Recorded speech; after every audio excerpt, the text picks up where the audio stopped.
Now there are three or four curiosity in my head. Okay, um, um, and these are just a common conversations which we have on. So one, penetration of internet is almost fastest in India. Number of mobile phones probably largest in India.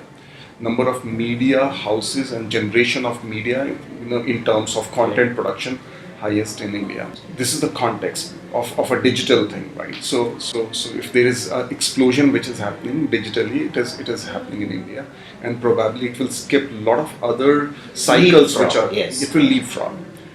On the other hand, we are a democracy, and one of the criticism of democracy has been that you have to take everyone together, and it slows down. And there has been a fashionable comparison of India versus China and how it has done.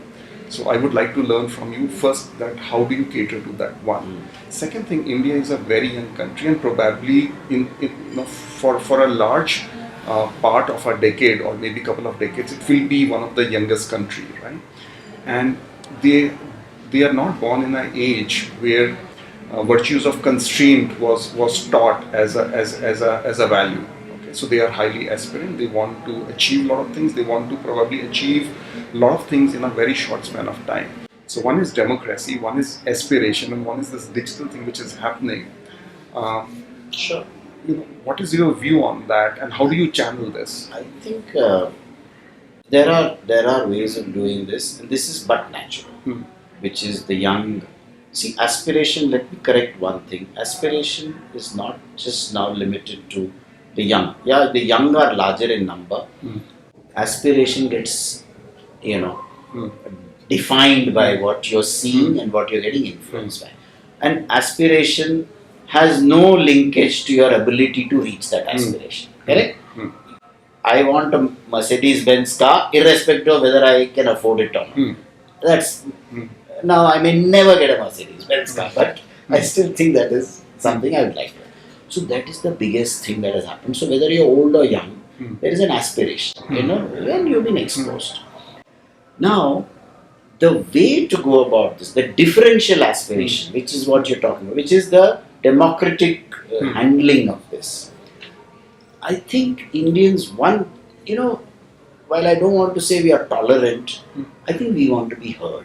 Now, if I were to drop it to organizations and companies, every organization, my organization has huge diversity, huge. We came from a manufacturing background, making, whatever, machining parts, and we are moving into the digital world. We have young kids who are digitally savvy, digital natives, and manufacturing guys who only know how to run a machine.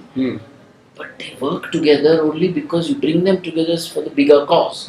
That, we are going to be whatever, $5 billion, $10 billion, and we're going to do this journey. And that young digital kid admires the manufacturing guy saying, wow, I would never have been able to do this micro finishing. And this guy, as long as there is appreciation, I'm not saying that is tolerance, that is appreciation.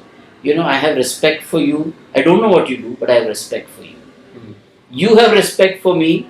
Maybe you can't do what I do, but you have respect. So I think an organization building that culture of respecting, and that is where I am totally against differentiating. This current world of many HR experts is you differentiate.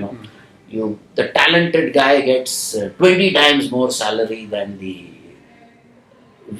in our organization do. Equitable. Everybody does his bit to keep the company's wheel moving. Therefore, you have to have mechanisms where you hear everybody. I'll give you an example. In my company, there's this one set of people, youngsters, they're at the design studio, and they dress in a particular way. And then there is this hugely conservative, and every time they'd come to me and say, look, how do you allow this kind of dressing? So I had to get the teams together. And then suddenly everything disappeared.